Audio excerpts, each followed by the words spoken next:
Listo. Bueno, muchachos, entonces vamos a hacer el desarrollo de la clase de la semana 1, la cual pues de antemano les estuve mandando el link al grupo de WhatsApp. Y esta clase de la semana 1 está titulada Política Fiscal en Colombia. ¿Ya? Política Fiscal en Colombia.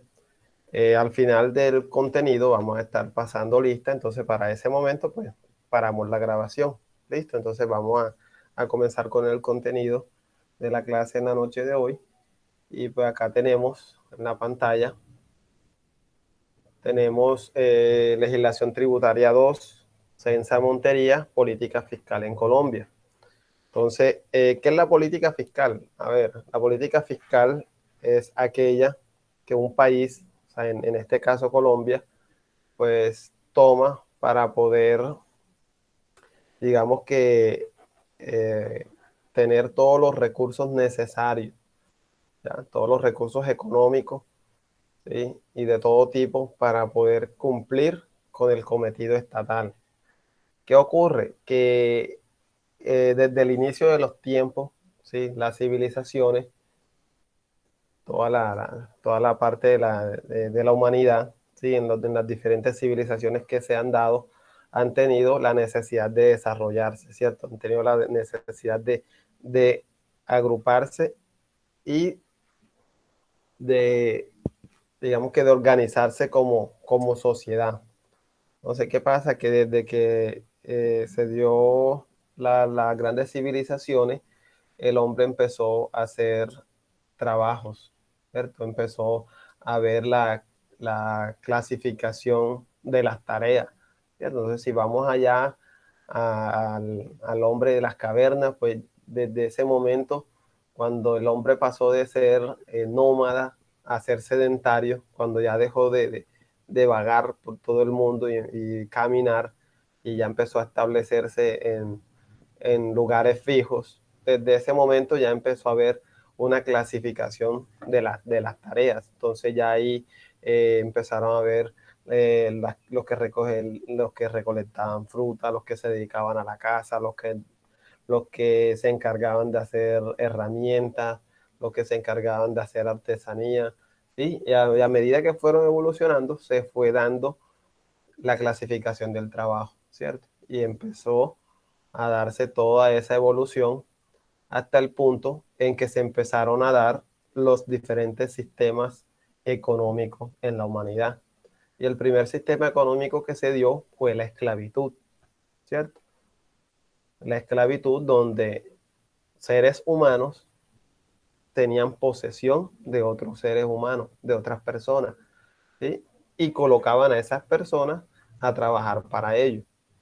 Entonces, ¿qué originó esto o qué generó esto? De que hoy en día nosotros podemos ver por lo menos las pirámides de Egipto, podemos ver la muralla china, podemos ver tantas cosas que iban a ser imposibles verlas hoy en día si no se hubiese dado, digamos que esos sistemas económicos y políticos donde todas estas personas, digamos que trabajaban para estas otras. Entonces, todo lo que fue el sistema económico basado en la esclavitud consistía en que estas personas le pertenecían a estas otras, ya sea que eran reyes o monarcas o eran emperadores o emir, ¿sí? Diferentes grados, pues dependiendo el país o dependiendo la zona del mundo, pero en sí era la misma metodología, que estas personas usaban a estas otras para poder producir. ¿Qué ocurre cuando ya todas estas personas que estaban sometidas a la esclavitud empezaron a rebelarse y empezaron a, a sublegarse y a organizarse y a reclamar de que no, o sea, no querían que esto se diera en sus vidas y que ellos no querían ser una propiedad de otro, y ya empezaron a organizarse, por lo menos en los términos de la esclavitud? Vemos en muchas películas que pues la raza o la etnia más bien de los negros, ¿sí? Que de África fue sacada para para los diferentes continentes del mundo, ellos en todos esos continentes y en todos esos países, ellos empezaron a reclamar libertad. Cuando ya ellos empiezan a reclamar libertad, estos grandes reyes o hacendados o amos quedaron sin fuerza productiva, ¿ya? Quedaron sin personas que produjeran su tierra y que le desarrollaran ese capital que ellos tenían o que les produjeran ese capital que ellos querían producir. Entonces se pasa del esclavismo al feudalismo, ¿cierto? Entonces ya en el feudalismo, ya el rey, representado por los señores feudales, que eran los, digamos que los administradores de la tierra, ¿qué hacen estos señores? Vienen y distribuyen tierras a, a personas que anteriormente habían sido esclavos o personas también de su descendencia, pero que no tenían origen noble, o sea, no tenían, digamos que la misma pureza o casta familiar que ellos tenían según su organización eh, política y social. Entonces ya estas personas empiezan a administrar estas tierras y de la producción que hacen de estas tierras empiezan a pagar unos tributos, empiezan a pagar unos porcentajes, ¿ya? Entonces, esto de la tributaria viene precisamente de esa palabra tributo, o sea, que el tributo es aquello que se pagaba a la corona, aquello que se pagaba al rey o al amo, ¿ya? Entonces, ahí ya se empieza a dar este modelo de tributo, ¿sí? Ya ahí esos fueron los orígenes de los impuestos, o sea, del hecho de tener que contribuir, que dar, que aportar algo para el desarrollo de la nación o del reino o del país o como quiera que se llamase en su momento esa organización superior que estaba sobre los miembros de esa comunidad. Listo, entonces acá Colombia pues ya digamos que Colombia pues tiene más de 200 años de historia, ¿cierto? Ya pasamos el segundo centenario desde el momento en que fue, digamos que, independizada ya de la corona española. Y pues tanto en Colombia como en toda Latinoamérica y como todo, o sea, casi todo lo que ocurre en los países de Latinoamérica, pues ¿qué hacen? Hacen la adopción, ¿sí? De muchas cosas que se dieron en Europa. Entonces, por lo menos desde el mismo momento en que hubo la independencia, se dio la constitución, la primera constitución política en Colombia, ¿cierto? Que de ahí en adelante esa constitución fue surgiendo muchos cambios, se fueron dando muchas actualizaciones o muchos cambios, ¿cierto? Para hoy en día tener la constitución política de 1991, que es la que nos rige en estos momentos, que por cierto en estos días cumplió 30 años de vigencia esa constitución. Esa constitución fue el resultado, ¿sí?, de una asamblea constituyente del año 1991. Se empezó a gestar quizás 1 o 2 años anterior a la emisión, pero en sí, pues como tal, la constitución fue proclamada en 1991, que es la constitución que hoy en día nos rige a todos nosotros los colombianos, todos los que estamos en este territorio. Listo, entonces, ¿qué pasa? Que para nosotros los colombianos, este tema de la política fiscal, este tema de tributos, está sustentado ¿en qué? En la misma constitución política. Desde la misma constitución política hay la obligatoriedad, o sea, hay la parte impositiva de que debemos hacerlo, ¿sí? De que nosotros como colombianos tenemos derechos, pero también tenemos deberes, ¿listo? Entonces miren que acá la lámina nos resalta mucho el artículo 95. Si ustedes son curiosos, pues cuando estuvieron en el colegio o ahora en su preparación técnica, o universitaria que vayan a realizar, la norma de norma en Colombia, ¿sí? La Carta Magna es la constitución política. Listo.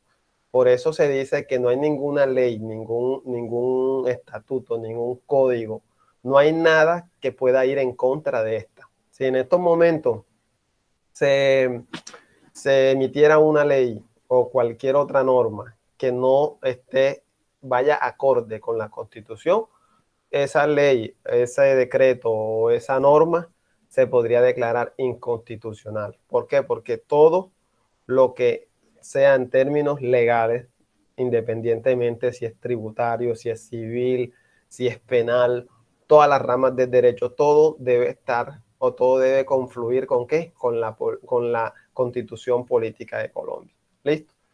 Porque si va en contra de la Constitución, pues se declara inconstitucional. Entonces, por eso que ustedes en muchos momentos escuchan por las noticias, no, tal ley o tal reforma o tal código lo declararon inconstitucional. ¿Por qué lo declaran institucional? Hombre, porque le hacen un análisis minucioso y se dan cuenta que no cumple con lo establecido en la Constitución política. ¿Listo? Entonces, en cuanto a lo fiscal, cuando hablamos de lo fiscal, hablamos necesariamente de los tributos, o sea, de todo lo que tiene que ver con la parte tributaria, todo lo que tiene que ver con la parte de impuestos. Entonces, la política fiscal en Colombia, digamos que tiene su sustento en la Constitución política. Y la Constitución política en su artículo 95 dice, la calidad de colombiano enaltece a todos los miembros de la comunidad nacional. Todos están en el deber de engrandecerla y significarla. El ejercicio de los derechos y libertades reconocidas en esta Constitución implica responsabilidades. Toda persona está obligada a cumplir la Constitución y las leyes. Son deberes de la persona y del ciudadano. Entonces, si ustedes buscan la Constitución, de aquí en adelante vamos a tener nueve numerales, ¿ya? Del 1 al 9. Solo que acá yo quise solamente centrarme en el que está sustentando el tema fiscal en Colombia. Y miren que este numeral 9 dice que todo colombiano debe contribuir al financiamiento de los gastos e inversiones del Estado dentro de conceptos de justicia y equidad. Entonces, ¿qué pasa, queridos estudiantes? Que acá en Colombia, tanto para nosotros los nacionales como los extranjeros, ¿ya? Y nacionales no residentes, pero que tengan negocios acá en Colombia, es imperativo. O sea, es algo no negociable para nadie de que hay que contribuir, ¿ya? Entonces, ¿qué significa eso en otras palabras? En que pagar impuestos no es opcional, ¿sí? En que pagar los tributos no es algo que usted pueda elegir o usted pueda decir, sí, yo los pago este mes, pero el otro no. No, yo los pago cuando tenga dinero o yo los pago cuando me quede. No, pagar los impuestos es algo que es algo impositivo, o sea, es una obligación, es algo imperativo, ¿ya? Y no es negociable. Y miren que está declarado en la Constitución Política, artículo 95, numeral 9, contribuir al financiamiento de los gastos e inversiones del Estado. Eso sí, ¿dentro de qué? Dentro de conceptos de justicia y equidad. Entonces, dentro del concepto de justicia y equidad, ahí es que entonces podemos ver de qué, de que hay impuestos que por obvias razones gravan a las personas que más tienen dinero, ¿ya? Como el impuesto al patrimonio. Entonces, ¿qué quiere decir esto? Que si usted cumple con esas condiciones para poder pagar ese impuesto, usted lo pagará. Si no lo cumple, pues usted no pagará. ¿Listo? Entonces, de eso habla conceptos de justicia y equidad, de eso y de muchas cosas más relacionadas con esto. ¿Listo? Entonces, miren que la política fiscal en Colombia está basada en este principio constitucional, de que todos debemos contribuir, de que usted no puede ir a X almacén de cadena y decir, venga, véndame este mercado, pero yo voy a pagar todo, pero sin IVA, porque a mí no me gusta el gobierno o no, o simplemente yo no tengo ningún beneficio, entre comillas, o yo no he recibido ningún beneficio, entonces por eso yo no voy a pagar el IVA. Pues no, usted está en la obligación de contribuir al financiamiento de los gastos de inversión. ¿Y cómo usted contribuye? A través de los impuestos. ¿Cómo el ciudadano contribuye? A través de todos esos pagos que hace, ¿ya? Que usted y yo diariamente lo hacemos, todos los meses lo hacemos, simplemente que no nos sentamos a ver cómo lo hacemos y de qué manera lo hacemos, pero todo lo hacemos. En el momento en que compramos algo, en el momento que pagamos una factura, en el momento que hacemos un retiro en el cajero, en el momento en que recibimos un servicio público, en el momento en que vamos a una entidad pública y pagamos algún dinero por X documento. O sea, en todo momento nosotros estamos contribuyendo. ¿Listo? Entonces, todos sin excepción empezamos a contribuir con el Estado desde el mismo momento en que empezamos a hacer actividades económicas, ¿sí? Y en el mismo momento en que empezamos también a acumular riqueza o capital. ¿Listo? Entonces, eso pues por esa parte. ¿Listo? Entonces, miren que de aquí, de la política fiscal, entonces se desprenden lo que es los tributos. Los tributos, yo les había hecho ya esa reseña histórica, ¿cierto? De por allá, pues de todo el tiempo de la prehistoria, antes de Cristo, incluso en el tiempo. Si usted es curioso, usted se puede dar cuenta en las películas bíblicas, las películas que hablan sobre la vida de Cristo, y pues los que han leído la Biblia, ¿por qué no? Ustedes se pueden dar cuenta que muchas veces en las escrituras o en las mismas películas hablan sobre recolectores de impuestos. Jesús tuvo un discípulo que era recolector de impuestos. En algunos momentos, cuando querían de pronto atacar a Jesús o ponerlo, digamos, poner al gobierno o al rey en contra de él o a él en contra del rey, le mostraron una moneda, ¿cierto? Y le dijeron que si, que si a quien veía, que si era lícito o qué opinaba él sobre pagar impuestos. Entonces Jesús dijo que a Dios lo de Dios y al César lo del César, ¿cierto? Entonces eso evidencia que en esos momentos ya había la costumbre o ya había la mecánica de recolección de impuestos, de que todas las personas de sus actividades económicas aportaban una parte al Estado o al rey o al emperador o a quien hiciese las veces de autoridad en su momento, ¿cierto? Nosotros acá, ya en nuestro continente americano, acá en Sudamérica, pues no vieron esas civilizaciones, ¿cierto? Acá lo que hubo fue una invasión de otro país y que pues en medio de, a lo largo de la historia ya hubo después una emancipación o una declaratoria de libertad o de independencia, pero a pesar de eso, pues queda algunas cosas, ¿cierto? Queda establecido un modelo político y económico. Y el modelo político y económico que quedó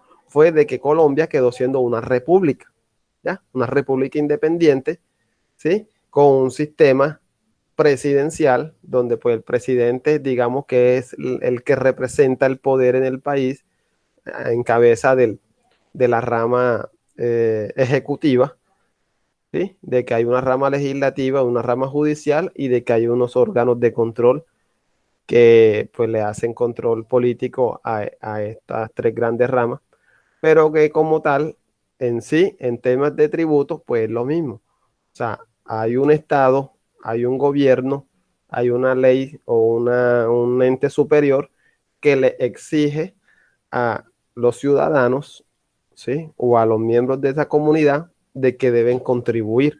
¿Para qué? Para poder hacer los gastos e inversiones que son necesarios para el desempeño pues, de ese gobierno o para el cometido estatal pues, de que debe realizar en obras públicas, en salud, en educación, en todo lo que pues, está relacionado con esto. Entonces miren que acá les traje una definición de tributo. Dice que el tributo es entendido como un tipo de aportación que todos los ciudadanos deben pagar al Estado para que éste los retribuya de manera equitativa o de acuerdo a las necesidades del momento. Exceptuando algunos casos, los tributos se pagan mediante prestaciones económicas. O sea, la mayoría, en su mayoría, pues todos los tributos son pagados en prestaciones económicas, o sea, en dinero. Y se pueden agrupar en tres categorías. Entonces, estos tributos se pueden agrupar ¿en qué? En impuestos, contribuciones y tasas. Y miren algo muy interesante que dice que estos tributos son aportaciones económicas que dan los ciudadanos. ¿Para qué? Para que se distribuyan de manera equitativa de acuerdo a las necesidades del momento. ¿Qué ocurre con todos los impuestos que se recogen? ¿Sí? El deber ser del Estado, ¿sí? Independientemente a las cosas que en la realidad pues, puedan suceder, el deber ser del Estado es que todo ese dinero que llega a las arcas del Estado vía impuestos, ya ese dinero sea redistribuido a través de un sistema que se llama sistema de participación, ¿ya? Que es donde se toma y se le da a cada departamento determinados montos para que sean invertidos en las diferentes necesidades o diferentes partidas presupuestales que de antemano los departamentos han presentado a la nación, ¿ya? Entonces, pues básicamente esto va dirigido a las necesidades básicas. ¿Y cuáles son? Salud, educación, vivienda, saneamiento básico, ¿sí? Vías, ¿sí? Entonces, todo este dinero que se recauda debe ser redistribuido, ¿ya? Debe ser inyectado o esparcido en todo el territorio nacional. ¿De acuerdo a qué? De acuerdo a las necesidades del momento y de una manera equitativa, ¿ya? Listo, vamos.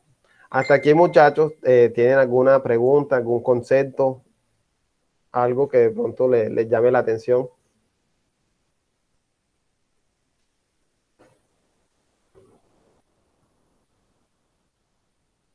¿No? Bueno, entonces vamos a seguir con la siguiente lámina. Entonces miren que aquí en los tributos yo les hice claridad que esos tributos están divididos en tres categorías. Tres categorías que son impuestos, contribuciones y tasas, ¿sí? Esas categorías tienen cada una sus características y son diferentes una de la otra. En todas tres, la persona debe hacer una erogación de dinero. O sea, en todas tres, el contribuyente o el aportante debe sacar dinero, pero no, el Estado no se porta de la misma manera con la persona. Entonces eso lo vamos a descubrir ahorita cuando desglosemos cada una de estas categorías. ¿Listo? Entonces vamos a ver primero que todo los impuestos. Para esto, para esta lámina de los impuestos, yo le voy a pedir el favor a la compañera Eliana que nos lea ese concepto.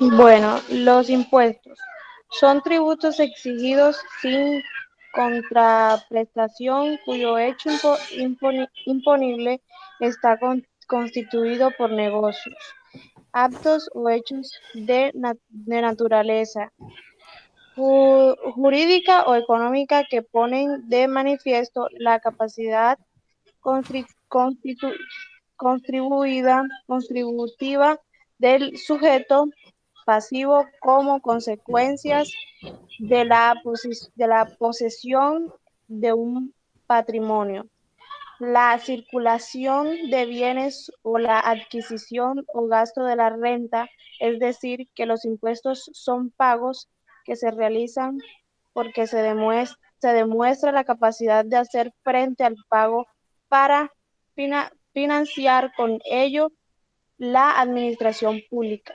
Listo, muchas gracias, Eliana. Entonces miren que esta definición de impuestos nos da un panorama claro de lo que es impuesto.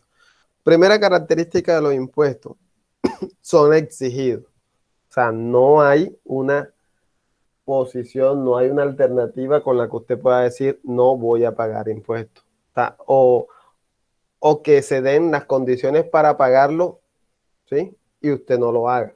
¿Listo? Entonces, ¿por qué le digo yo las condiciones? Porque ¿qué pasa? Que por lo menos usted el IVA, que es un impuesto, usted cada vez que compra algo que está grabado, usted debe pagarlo. ¿Cómo sería la forma que usted no pague ese IVA? Pues no comprando dicho producto o no adquiriendo dicho servicio, ¿cierto? Pero es algo como que, es algo muy hipotético que pues usted va en determinado momento va a tener que comprar eso. Ustedes, mucha gente dice, no, pero es que compren en las plazas de mercado que allá no se paga IVA. O sea, a veces son conceptos muy errados. ¿Qué pasa? En la plaza de mercado, la mayor parte de los productos no son productos grabados. Y pues obviamente que esos productos, aunque usted los comprase en otro lado, en otro almacén, pues tampoco usted pagaría el IVA. Y en la plaza de mercado, cuando los productos son grabados, usted de pronto en la factura no le va a mostrar ningún IVA, pero la persona o el vendedor que adquirió ese producto para vendérselo a usted, de antemano pagó un IVA y cuando se lo vende a usted, obviamente que él va a colocar un margen de ganancia que le ayude a recuperar ese IVA que él ya pagó por ese producto. ¿Listo? Aunque usted no le esté mostrando una factura, aunque usted no le esté dando una factura donde diga, señora Liana, usted pagó tanto de base y tanto de IVA. ¿Listo? Entonces, todo lo que está grabado, indistintamente donde usted lo compre, va a tener ese impuesto generado, va a tener el IVA, ¿cierto? Entonces miren que aquí los impuestos tienen esa cualidad, son exigidos sin contraprestación. ¿Qué quiere decir esto? Que Eliana, que Delphi, que Angie, todos los que estamos aquí, debemos pagar los impuestos sin esperar una contraprestación. ¿Por qué? Porque cuando se recogen todos estos dineros de los impuestos es que después el Estado, a través de sus diferentes ministerios, entonces que va a organizar la redistribución, ¿ya? Y la redistribución que haga posiblemente ni siquiera lo va a beneficiar a usted directamente, sino que va a beneficiar a qué? A las personas más necesitadas o a las personas que realmente en ese momento estén necesitando dicha inversión. Entonces, ¿qué pasa? Que los impuestos no podemos decir, toma, voy a pagar el IVA, pero dame algo. No, o sea, el IVA es un impuesto que no genera contraprestación. Un ejemplo claro de esto es que, bueno, eh, en la, en la última reforma tributaria, en la 2010 de 2019, se planteó por primera vez algo que se llama la devolución del IVA. O sea, es una contribución económica que se viene haciendo desde el año 2020, ¿cierto? Precisamente en plena pandemia. Pero miren que no necesariamente todas las personas que paguen IVA, a esas personas le están devolviendo IVA, sino que se supone que del dinero del IVA es que están apoyando a esas personas entregándole, no se me escapa en estos momentos ahorita cuánto es el monto, no sé si son 70,000 o algo así. Entonces miren que en sí, el IVA que todos pagamos, a estas personas le están dando esa contribución, pero no como contraprestación, sino porque esto fue ya algo establecido en la última reforma, ¿ya? Que le llaman así, devolución del IVA. Pero no necesariamente usted, como pagó IVA, a usted le van a dar esa contraprestación, a usted le van a dar ese subsidio.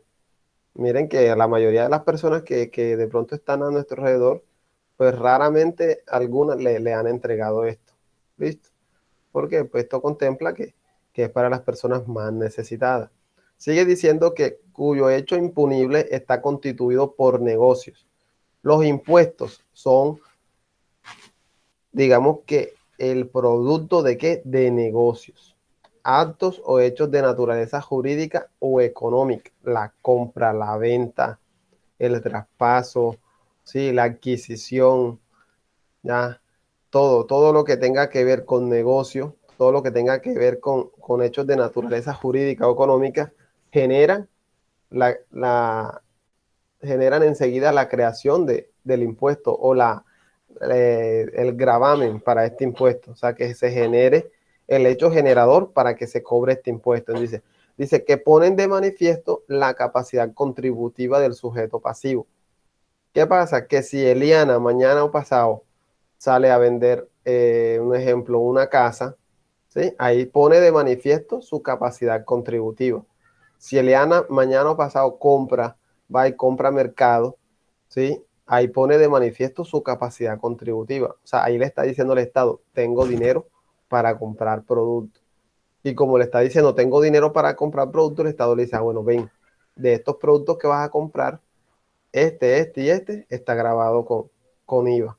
Este está grabado al 5, este está grabado al 19. Paga el IVA. Listo. Entonces ella pone de manifiesto esa capacidad. Listo. Cuando Eliana, cuando Delphi, cuando cualquiera de los que estamos aquí, por herencia, por producto de nuestro trabajo, o nos ganamos el baloto, la lotería, qué sé yo, y a primero, por lo menos ahorita está vigente todavía, a primero de enero del 2021, está vigente hasta este año, este impuesto se llama impuesto al patrimonio. A primero de enero de este año, nosotros tenemos patrimonio líquido superior a 5.000 millones de pesos. ¿Qué hace el Estado? El Estado dice, Delphi, venga, usted como tiene patrimonio líquido superior a 5.000 millones de pesos, usted es acreedora al impuesto a la riqueza o al impuesto al patrimonio, ¿ya? Que es como se le llama en estos momentos. Entonces ya Delphi tendrá que hacer un pago del 1% de esa base gravable, después de hacer toda la depuración de todo lo que ella tenga derecho a descontarse. Entonces, luego de tener ya esa base gravable depurada, a eso le van a aplicar el 1% y ella tiene que pagar ese impuesto al patrimonio. ¿Listo? Entonces, por eso es que cuando el sujeto pasivo muestra que tiene capacidad contributiva, entonces allí se genera el impuesto, ¿ya? Independientemente cuál sea, si es el IVA, si es el impuesto a la renta, si es el impuesto al patrimonio, si es el impuesto de timbre, cualquiera que en su momento nosotros como contribuyentes mostremos que tenemos capacidad contributiva. ¿Y cómo mostramos capacidad contributiva? Cuando hacemos negocio, ¿ya? Entonces sigue diciendo ahí que la circulación de bienes o adquisición de gastos de renta, eso genera impuestos. Es decir, que los impuestos son pagos que se realizan porque se demuestra la capacidad de hacer frente al pago. Si usted mañana o pasado no tiene dinero para ir a mercar, usted no tiene que pagar IVA. ¿Por qué? Porque usted no está comprando, ¿ya? Entonces, esto es así de simple, ¿ya? Que los impuestos se pagan, ¿por qué? Porque se demuestra la capacidad de hacerlo. Dice, para financiar con ellos. Entonces, usted ese impuesto que paga, ¿qué se hace con eso? Dice acá que se hace, que con esto se financia la administración pública.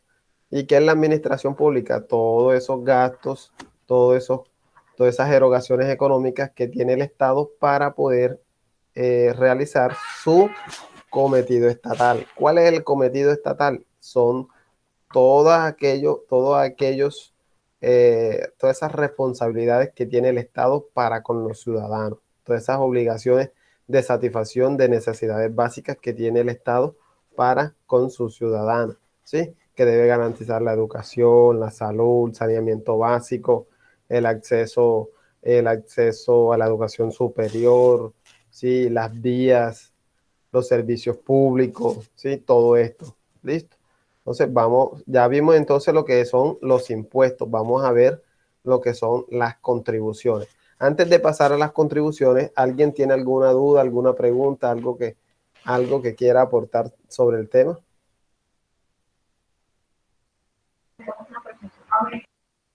¿Habla Profe, quién? Angie. profe, una pregunta. Sí, dígame.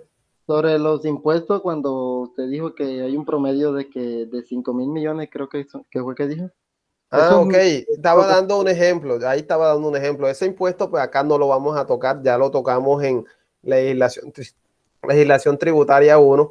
Ese es el impuesto al patrimonio. ¿Ya? Ese impuesto al patrimonio, la base gravable, o mejor dicho, el hecho generador, lo que genera ese impuesto es que cuando las personas, por lo menos en estos momentos está vigente hasta el 2021, si no hay una reforma tributaria que lo extienda, para el otro año ya no tendrían que pagar las personas este impuesto. Y este impuesto habla de que el hecho generador de este impuesto es que a primero de enero del 2021 usted registre eh, patrimonio líquido. ¿Qué es patrimonio líquido? O sea, es su patrimonio después de restarle todos sus pasivos, ¿ya? Después de restarle todas sus deudas. Entonces, si usted después de todo lo que tiene le resta todas sus deudas comprobables, obviamente, y soportables, todas esas deudas, entonces, si su patrimonio líquido queda igual o superior a 5.000 millones de pesos, la persona, sí, en este caso usted, se hace acreedor a este impuesto al patrimonio.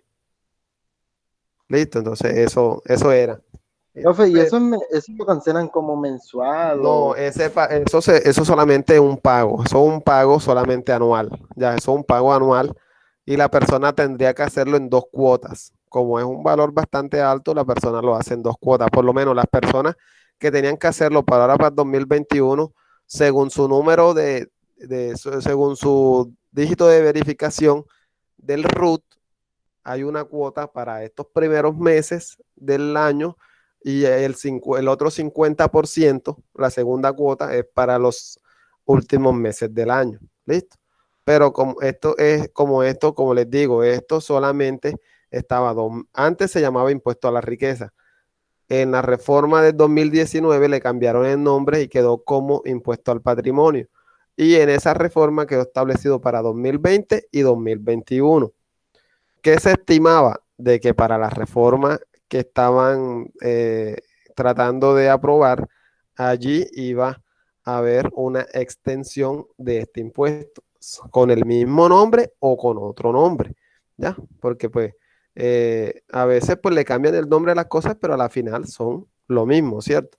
Entonces, pero que este impuesto más que todo son para las personas que manejan bastantes recursos, ¿cierto? O sea, por lo menos a mí no me cobran ese impuesto al patrimonio, ¿ya? Son personas que manejan bastantes recursos, ¿ya? Y que son personas naturales, oyeron, personas naturales y sucesiones ilíquidas, o sea, personas que hayan muerto y que al momento de la liquidez del impuesto, hasta ese momento no hayan todavía hecho la liquidación sí, de la herencia, o sea, no hayan hecho la debida repartición. Entonces, como está ilíquida todavía, esa herencia debe pagar ese impuesto o o sea, ese patrimonio, ¿ya? Ese patrimonio debe pagar ese impuesto, ese capital que hay allí.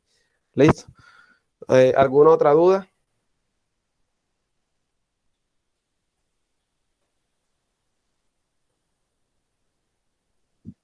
No, profe, muchas gracias. Sí, bueno, listo. Bueno, entonces vamos a seguir. Vamos a seguir ahorita. Entonces, ya vimos lo que es el impuesto, ¿cierto? Entonces vamos a ver ahora lo que son las contribuciones y vamos a ir hallando las diferencias, ¿cierto? Porque lo ideal acá es que veamos que todos tres son tributos, pero son diferentes al mismo tiempo, ¿ya? O sea, son hijos del mismo papá, por así decirlo, pero cada uno tiene diferentes características. A pesar de que todos tres son tributos, vamos a ver que cada uno tiene diferentes características. Entonces, ya vimos el impuesto, ¿cierto? Son exigibles, no presentan ninguna contraprestación, ¿sí? Vamos a ver ahora las contribuciones. Entonces, para las contribuciones, yo sí le pido el favor a uno de los caballeros que esté leyendo la lámina. ¿Vamos con quién?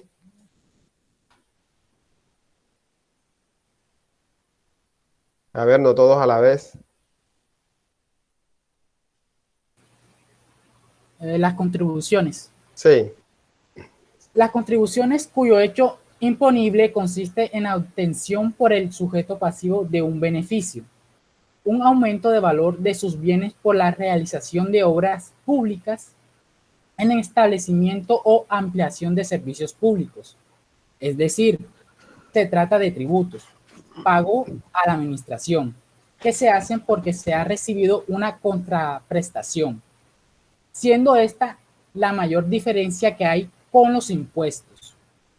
Ejemplo de ello podría ser una parada de metro que revalorice un terreno, es el asfalto de una calle o la construcción de una plaza.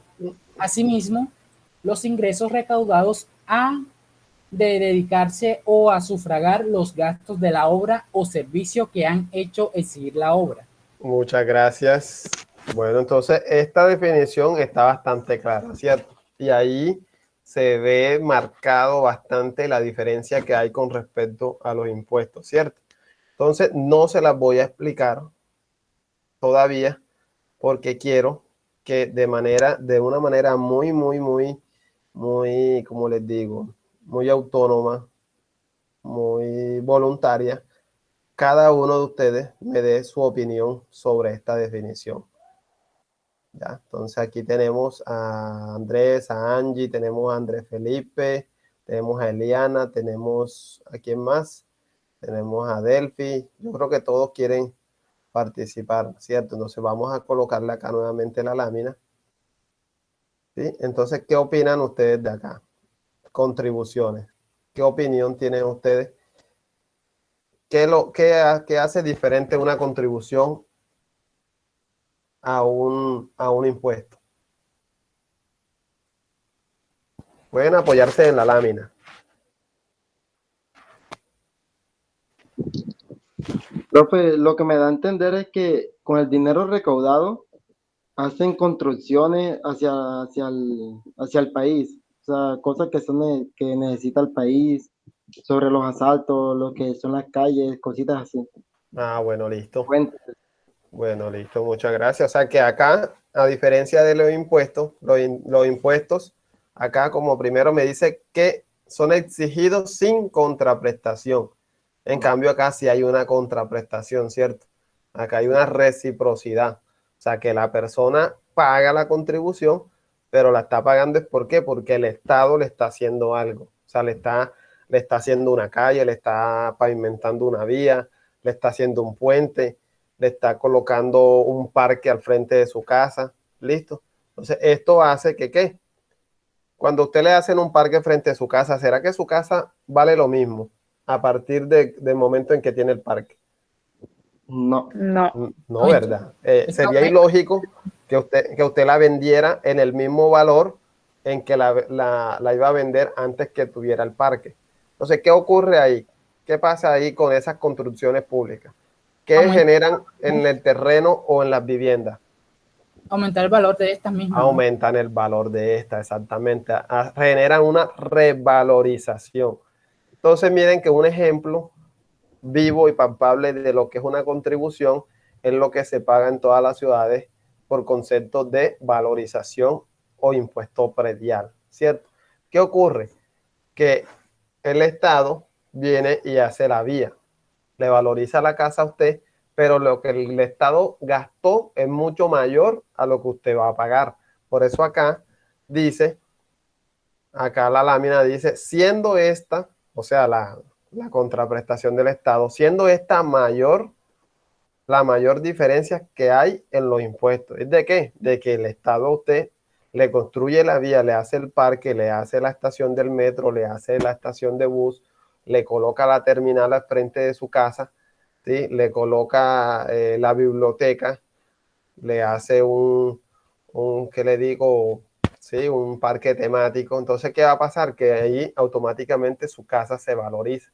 ¿Y qué va a pasar? De que eso para el año siguiente, si no es el mismo año, usted le va a llegar un recibo de valorización donde usted va a pagar un poco más. Un poco más, ¿por qué? Porque su casa adquirió un valor adicional. Por el solo hecho de que su casa el año anterior, la vía que pasa por frente de su casa era destapada y ya para este año tiene pavimento, solamente por ese hecho ya su casa está valorizándose.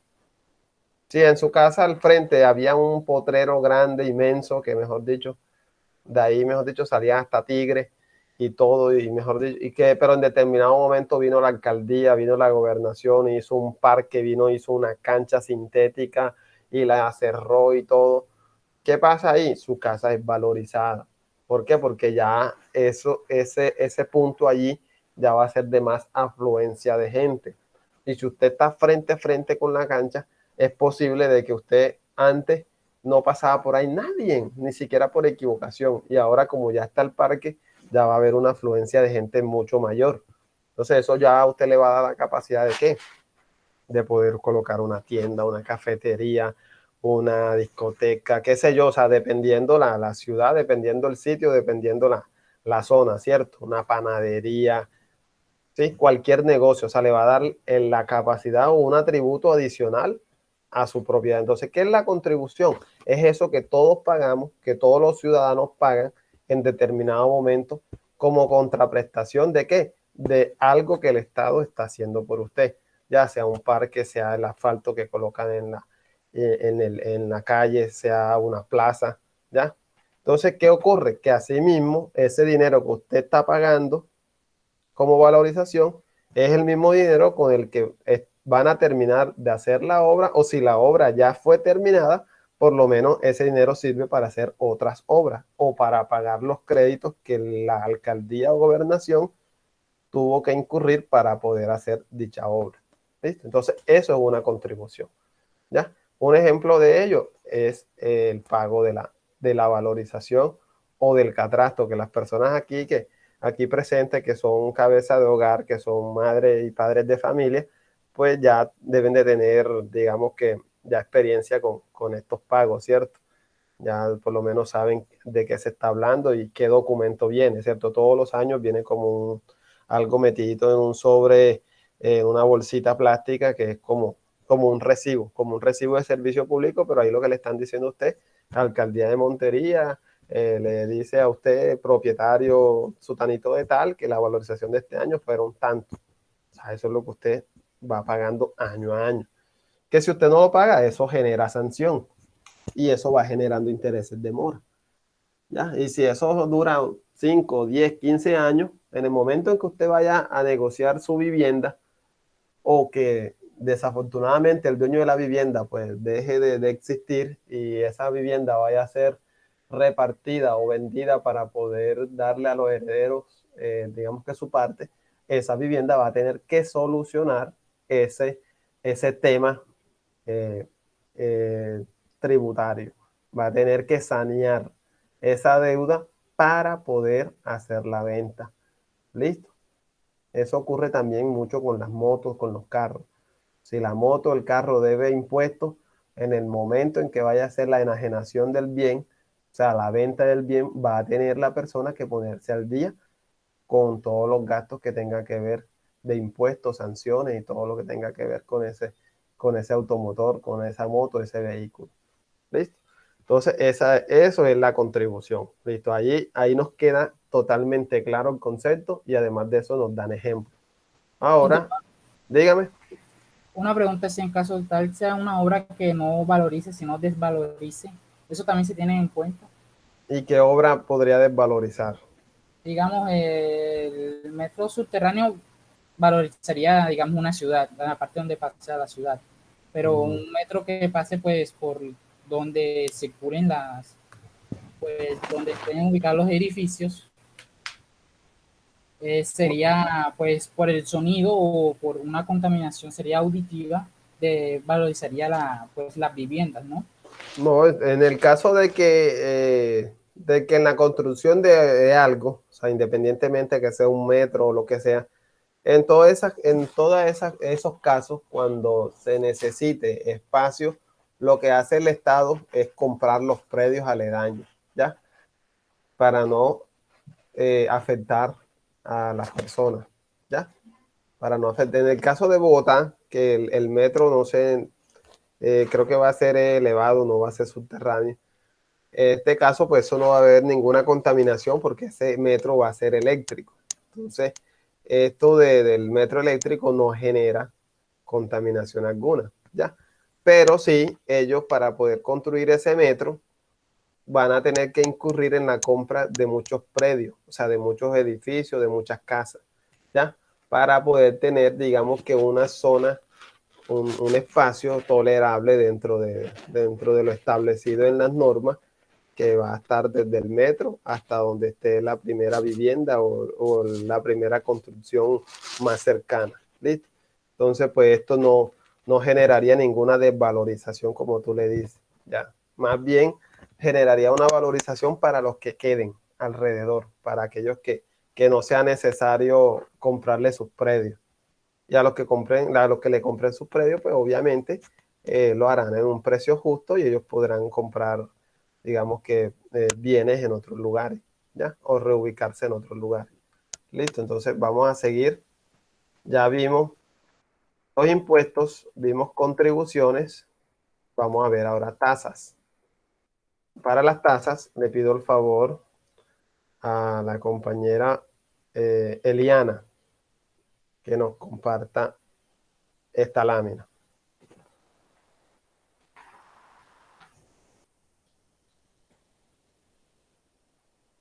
Bueno, las tasas son erogaciones económicas que hacen los usuarios de un servicio prestado por el Estado en sus distintos niveles, estatal, autonómico o local.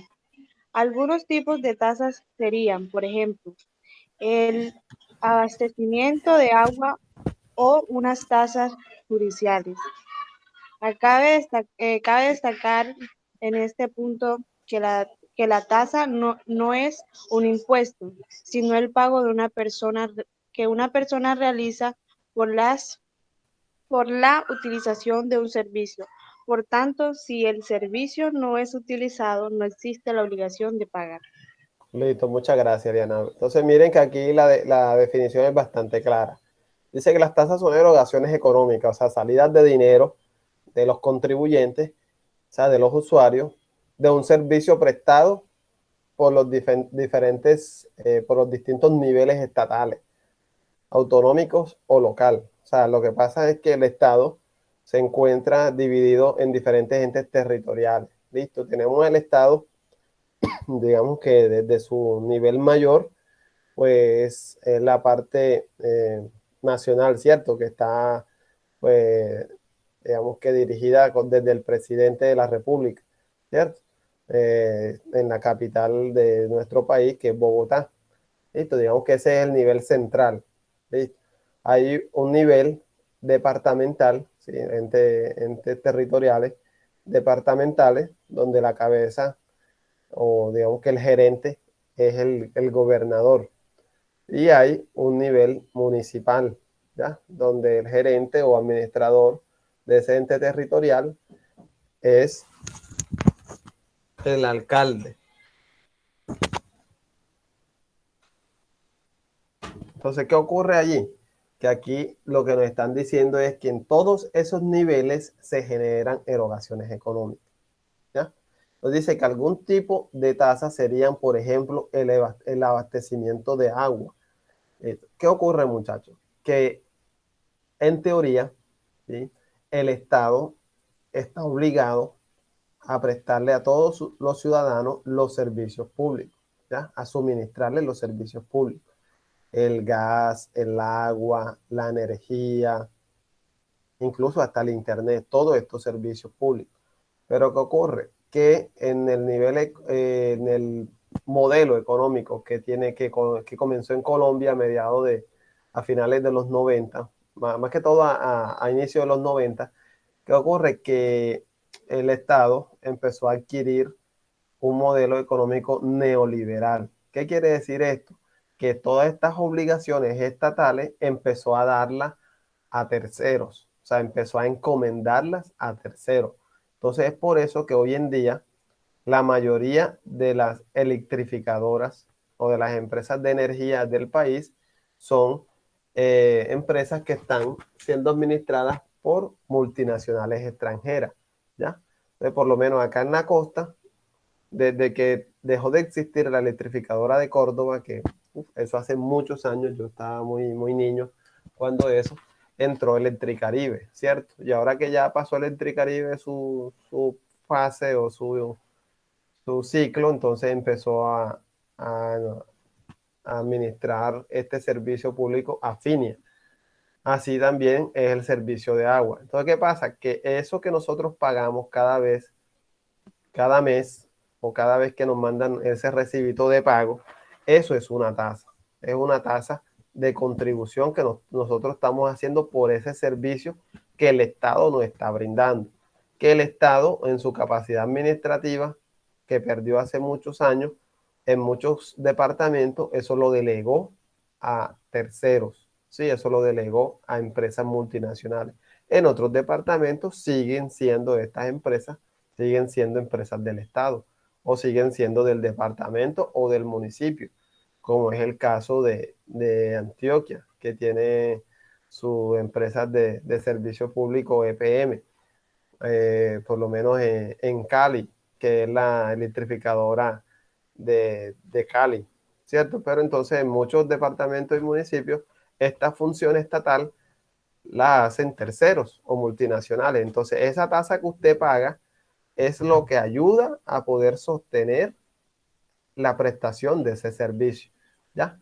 Entonces, por eso aquí el ejemplo nos dice abastecimiento de agua o tasas judiciales. Cuando nosotros como ciudadanos queremos acceder a servicios judiciales en los juzgados, ¿sí?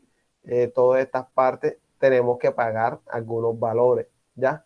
Esos son tasas que debemos pagar. ¿Para qué? Para que con esto el Estado pueda subsidiar o pueda de alguna manera tener algunos recursos para pagarle a estos funcionarios. Cuando nosotros vamos a una notaría a sacar un registro civil, a realizar un matrimonio, a hacer a que nos hagan una declaración juramentada, todos estos documentos que se hacen en una notaría, cada uno de estos documentos tiene un valor. Y usted dirá, pero ¿por qué cobran eso?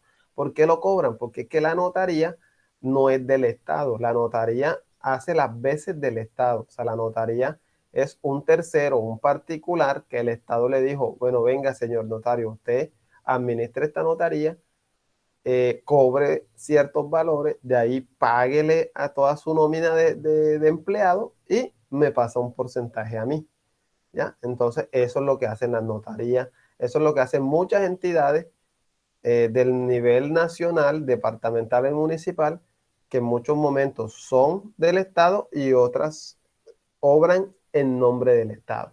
Entonces dice acá que cabe destacar en este punto que la tasa no es un impuesto, ojo, sino que el pago que una persona realiza por la utilización de un servicio. Por lo tanto, si el servicio no es utilizado, no existe la obligación de pagar. Si usted no va a sacar el registro civil, usted no tiene por qué pagarlo. Si usted no va a utilizar los servicios judiciales, usted no tiene por qué pagarlo, ¿ya? Entonces, si usted no va, un ejemplo, a entrar a dicho parque que es del Estado y es administrado por una concesión, usted no tiene que pagar dicha entrada. ¿Listo? Entonces, la tasa es eso. Y el mayor o el principal ejemplo es lo que nosotros pagamos por los servicios públicos. ¿Listo? Bueno, vamos a seguir. Y miren acá lo que les traje. Les traje este resumen en este cuadrito. Miren que este cuadrito resume todo lo que hemos hablado, ¿ya? Resume los impuestos, nos muestra sus características y ejemplos. Contribuciones, nos muestra sus características y ejemplos. Y las tasas, muestra sus características y sus ejemplos. Entonces miren que estos son principales diferencias y características ¿de qué? De impuestos, contribuciones y tasas. ¿Listo? Entonces cada vez que en algún momento cuando yo le diga a alguno de ustedes, a ver, ¿cuál es la principal, o dígame una característica de una contribución? Ya usted va a estar en la capacidad de poder decir, hombre, la contribución se diferencia del impuesto, ¿por qué? Porque en la contribución la prestación a cargo del contribuyente es proporcional al beneficio obtenido. O no, la tasa es diferente al impuesto, ¿por qué? Porque la tasa, los valores que se establezcan como obligación tributaria excluyen la utilidad que se deriva de la utilización de dicho bien. O no, la prestación económica necesariamente tiene que originarse en una imposición legal. ¿Sí? O una diferencia entre contribución y tasa. No, que en la contribución hay una retribución, ¿ya? Una retribución y es a través de qué? De una valorización que recibe mi bien. Y acá en la tasa ahí lo que hay es, lo que hay es la obtención de un servicio. Miren que acá en tasa, por lo menos acá hay ejemplos. En tasa dice que las entradas a los parques nacionales, todo lo que usted pague cuando va a entrar al Parque Tayrona, Chingaza, Puracé, esos son tasas. Esos son territorios que son nacionales, pero son administrados por algunas concesiones. Los peajes son tasas. Son tasas que hacen que, ¿qué? Que el Estado venga y pueda garantizar el mantenimiento de esa vía. ¿Y cómo garantiza que esa vía esté, digamos que en buen estado y con un buen mantenimiento? Instalando peajes, ¿ya? Ya digamos que la parte en que si el peaje lleva tantos años, que el contrato, que sí, que ya no debe estar, que sí debe estar, ya eso es obligación de los gobernantes locales poderlo establecer. Si ya el peaje cumplió su ciclo, si el peaje, el contrato decía que era por 10 años y ya se le vencieron, ya eso es digamos que trabajo de los gobernantes y de las veedurías municipales y departamentales poder establecer eso. Pero en sí, como tal, o sea, el deber ser y la esencia de los peajes es esa, de que la vía esté en buen estado, de que si a un usuario en plena vía se le pinchó una llanta, pueda ir el carrotaller a socorrerlo, de que si desafortunadamente hay un siniestro de un vehículo, accidente o cualquier cosa en que la persona necesite asistencia médica, pueda ir la ambulancia que administra, o sea, la ambulancia de la concesión que administra esa vía, o sea, del peaje que administra esa vía. Entonces, en toda esta responsabilidad del peaje está cubriendo todo esto. O sea, en lo que usted paga, sea como carro particular o como pasajero de un servicio público, el pago de este peaje está contribuyendo o debe contribuir a que se den todas estas condiciones. ¿Listo? Entonces miren que este cuadrito pues se los dejo acá en la diapositiva que ustedes pueden consultar. Ese cuadrito va a ser muy importante para un trabajo que vamos a realizar. Así que no lo pierdan de vista. Listo. Entonces ya para terminar, vamos a ver de que los impuestos son según su territorialidad. ¿Qué pasa? Que los impuestos pueden ser nacionales, departamentales o municipales.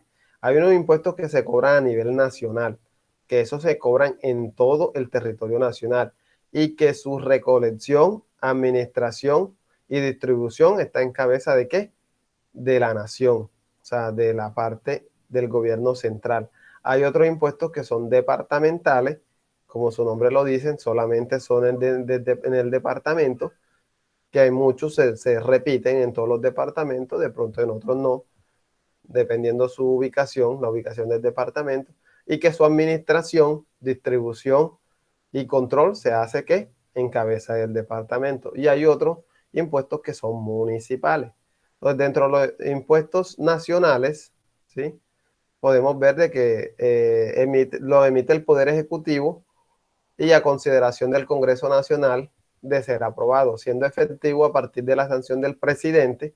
Ya, por lo menos esta reforma tributaria que pues, querían presentar o que de hecho la presentaron, ¿qué debía hacer esa reforma? Esa reforma debía eh, cursar en el Congreso y luego de ser eh, aprobada por el Congreso, debía ser sancionada por el presidente.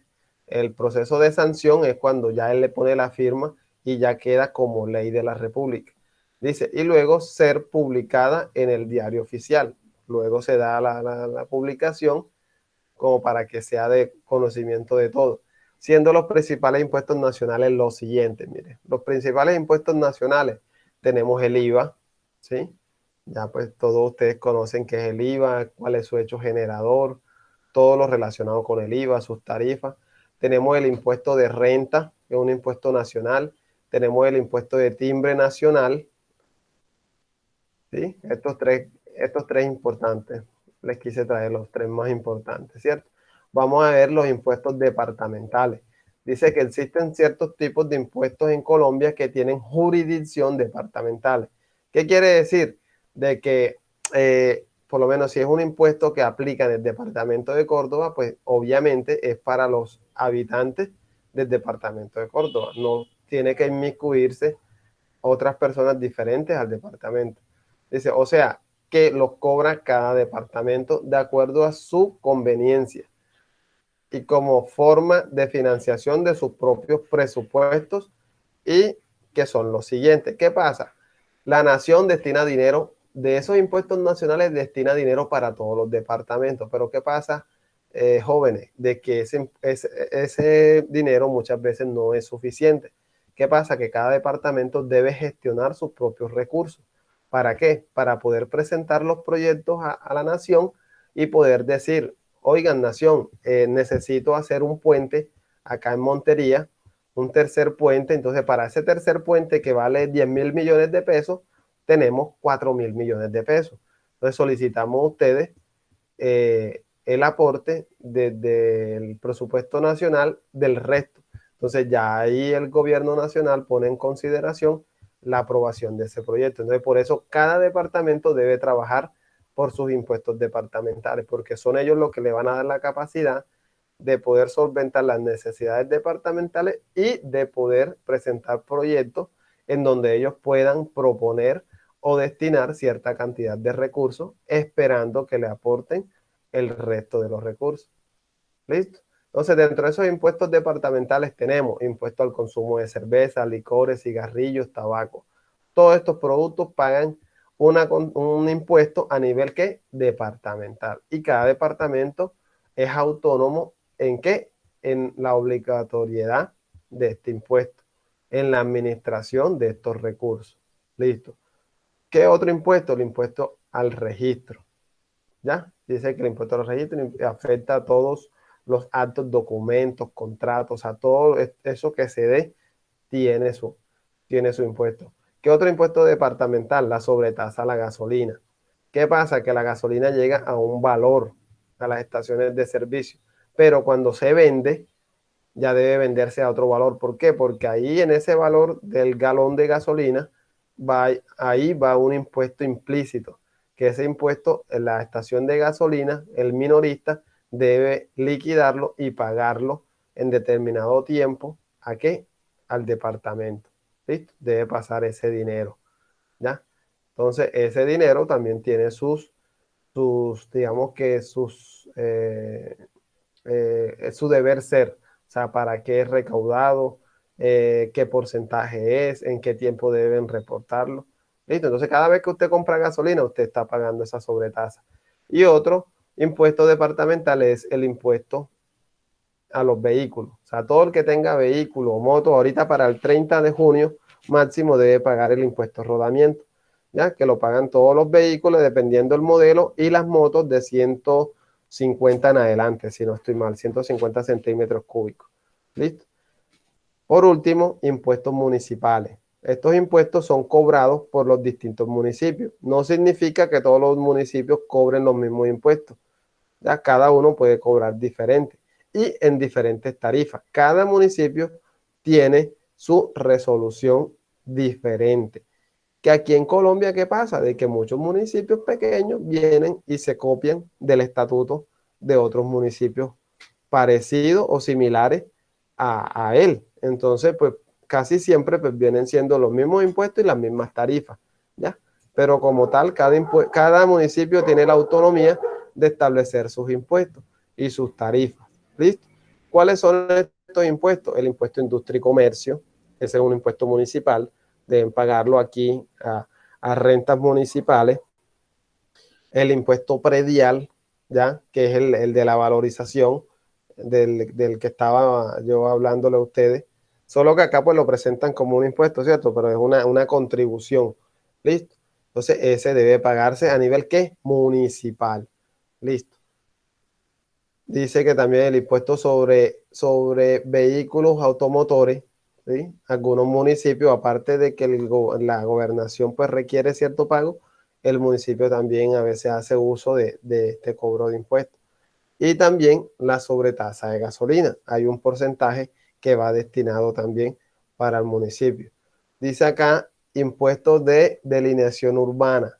Ahí nos dan la explicación, ya que tiene como la finalidad es pedir licencia de construcción, ampliación. O sea, este impuesto es lo que le cobran en las curadurías. Cada vez que usted va a hacer una edificación, usted va a hacer una casa de 2 pisos, usted va a hacer un edificio, o sea, debe sacar una licencia. ¿Ya? Que es lo que ustedes ven en los edificios cuando están en plena construcción, una placa grande, blanca o amarilla, que dice Curaduría Urbana Primera de Montería, dice construcción para comercio, dice el nombre del arquitecto, dice todo. Entonces, eso es una licencia, o sea, eso debe pagarlo todo aquel que va a construir, ¿ya? Y otro viene siendo el impuesto de azar y espectáculo. Como su nombre lo dice, ese impuesto Dice, depende que se realice o no eventos como espectáculos públicos, los conciertos, apuestas, sobre toda clase de juegos permitidos, rifas, concursos y similares, y venta por sistemas de clubes. Listo. Entonces, pues, hasta aquí, pues, era la presentación de la clase del día de hoy. Para el día viernes, bueno, ya con ustedes no voy a estar, sino hasta el día martes nuevamente, pero o sea, lo más factible es que para el día sábado en la mañana les esté colgando una actividad con relación a este material. Entonces, muy importante de poderla colocar allí, yo les voy a estar comentando por el grupo de WhatsApp y se las voy a dejar colgadas en la plataforma. ¿Listo? Vamos a regresar acá. Y pues hasta aquí vamos a dejar la grabación de la clase. Luego de detener la grabación, vamos a hacer el pase de lista, ¿sí? Vamos a pasar a lista y vamos a tomar la asistencia del día de hoy.